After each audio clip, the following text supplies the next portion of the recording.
नमस्कार, मैं दानिश अंसार और आप देख रहे हैं पीआरबी।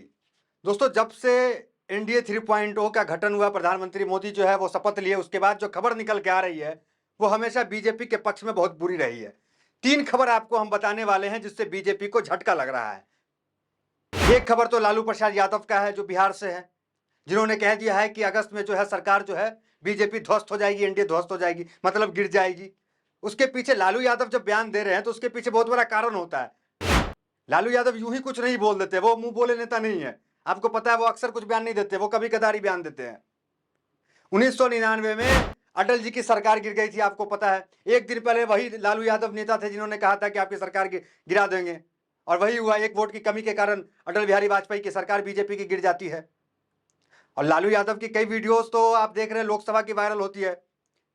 ममता बनर्जी से उन्होंने कहा था कि आपको रेल चाहिए, वो कहे कि नहीं चाहिए, अब नहीं चाहिए तो नहीं मिलेगा। ये अंदाज लालू यादव का रहता है। लेकिन बीजेपी के जो खतरे आ रहे हैं, जो तीन झटके की हमने बात की जो बीजेपी को अभी लगा है। एक झटका आप याद कीजिए, राजस्थान, कल की खबर है। राजस्थान के कृषि मंत्री किरोड़ी लाल मीणा, जिन्होंने इस्तीफा दे दिया। क्या बोल के उन्होंने इस्तीफा दिया कि हम जो अपने सीट के आसपास जो 7 सीट जिनका प्रभाव इनका था, 7 सीट में वो सीट ये हार गए। तो उन्हें अच्छा नहीं लगा कि हम जो है 7 सीट हार गए। इसकी जिम्मेदारी खुद पे ली और इस्तीफा दे दिया। तो राजनीति में कुछ इस तरह के भी लोग, नेता निकल के आते हैं जो खुद पे जिम्मेदारी लेते हैं अपनी हार की। जैसे आप याद कीजिए, नीतीश कुमार जैसे नेता, रेल दुर्घटना हुई थी, नीतीश कुमार ने इस्तीफा दे दिया। किरोड़ी लाल मीणा 7 सीट का वादा किए कि 7 सीट जीतेंगे, नहीं जीते, इस्तीफा दे दिया। लेकिन अपने प्रधानमंत्री मोदी 400 पार, 400 पार, 400 पार। लेकिन क्या हुआ? अब कौन मांगेगा इस्तीफा इनसे? 400 पार का दावा तो अक्सर करते रहते थे। तो 400 पार नहीं हुआ तो क्या प्रधानमंत्री मोदी इस्तीफा देंगे? किरोड़ी लाल मीणा ने दे दिया था, रेल दुर्घटना के बाद नीतीश कुमार ने दे दिया था। ऐसे कई एग्जाम्पल देश की राजनीति में है कि जो कुछ नेता हैं जिनका जमीर जो है वो जिंदा है और वो इस्तीफा तक दे देते हैं। जिनमें से किरोड़ी लाल मीणा, उनके ही पार्टी के, राजस्थान में सरकार है बीजेपी के, इस्तीफा दे दिया, लात मार दिया कुर्सी को। तो ऐसे नेता भी निकल के आ रहे हैं। और एक झटका और बीजेपी को लगा, दूसरा झटका, वो झटका लगा तेलंगाना में। तेलंगाना में जो है बीडीएस जो है वो साथ कांग्रेस में आ गई। तो कांग्रेस जो मजबूत हो रहा है, ये भी तो बीजेपी के लिए झटका है कि कांग्रेस का दिन प्रतिदिन जो है वो मजबूत हो रही। कांग्रेस मुक्त भारत की बात की जाती थी कि कांग्रेस मुक्त भारत हो जाएगा, आने वाले 50 साल हम राज करेंगे, 50 साल रहेंगे सत्ता में। लेकिन कांग्रेस तो मजबूत हो रही है दिन ब दिन। और एक खबर और, एनडीए 3.0 को सुचारू रूप से चलने के लिए जो 2 अहम दल का साथ में रहना बहुत जरूरी है, नीतीश कुमार और टीडीपी, मतलब चंद्रबाबू नायडू। लेकिन कल क्या हुआ? कल चंद्रबाबू नायडू जो है प्रधानमंत्री मोदी से मिलते हैं और लिस्ट इतनी बड़ी दे देते हैं कि वो भी चौंक जाते हैं। और वो मुलाकात जो है वो सफल नहीं होती है, क्योंकि देश का खजाना तो खाली है, तो पैसा देंगे कहां से? 20,000 करोड़ से शुरू किए नायडू साहब और चले गए 1 लाख करोड़ पे। तो वो खजाना खाली है, तो वो उम्मीद तो है नहीं कि वो इनकी जो पूर्ति है, जो मांग है, वो हो जाएगी। तो चंद्रबाबू नायडू जो है आज कांग्रेस के नेता से मिल रहे हैं। तेलंगाना के जो सीएम है रेवंत रेड्डी, राहुल गांधी के सबसे खास, सबसे करीबी नेता, उनसे मुलाकात करने वाले हैं ये। अब मुलाकात में एनडीए को लेकर क्या गप करेंगे, इंडिया को लेकर क्या बातचीत करेंगे? ये मुलाकात कोई कार्यालय में नहीं हो रहा, ये मुलाकात जो है रेवंत रेड्डी के घर पे हो रहा है। अब रेवंत रेड्डी क्या पिच तैयार कर रहे हैं एनडीए की वापसी कराने के लिए? जिस तरह से कर्नाटक में शिव कुमार ने किया था, तेलंगाना में रेवंत रेड्डी ने किया था, तो क्या ये वो पिच जो है इंडिया को सत्ता में वापसी लाने वाली जो पिच है उसकी फील्डिंग तैयार कर रहे हैं क्या रेवंत रेड्डी? क्योंकि रेवंत रेड्डी आपको पता है नायडू के कितने खास है, नायडू के चेले हैं। और दूसरी तरफ आपको वो भी पता है कि शिव कुमार वो बहुत अच्छे दोस्त हैं। ये सब इंडिया गठबंधन में है। और नायडू के गुरु शरद पवार, उनके गुरु हैं, वो भी इंडिया गठबंधन, तो सब तो इंडिया गठबंधन में है।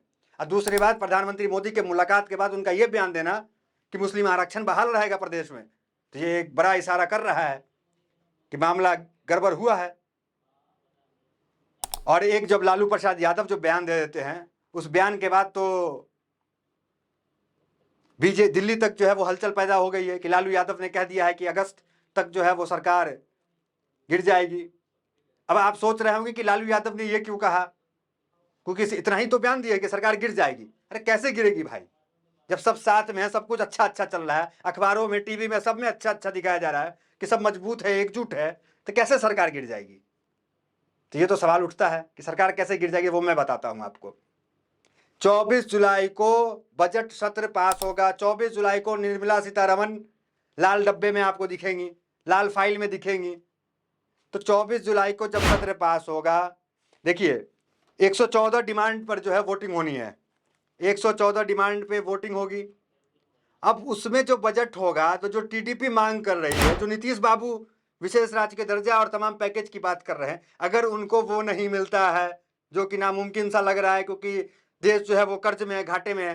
पहले भी आपको हमने बताया कि देश पे जो है 184 करोड़ के आसपास का जो है कर्जा है, माफ कीजिएगा 168 लाख करोड़ का जो कर्जा वो देश पे अभी के समय में है। जब प्रधानमंत्री मोदी पद संभाले थे उस टाइम 55 लाख करोड़ था, वो बढ़कर 168 लाख करोड़ का हो गया। तो ये मामला हैं।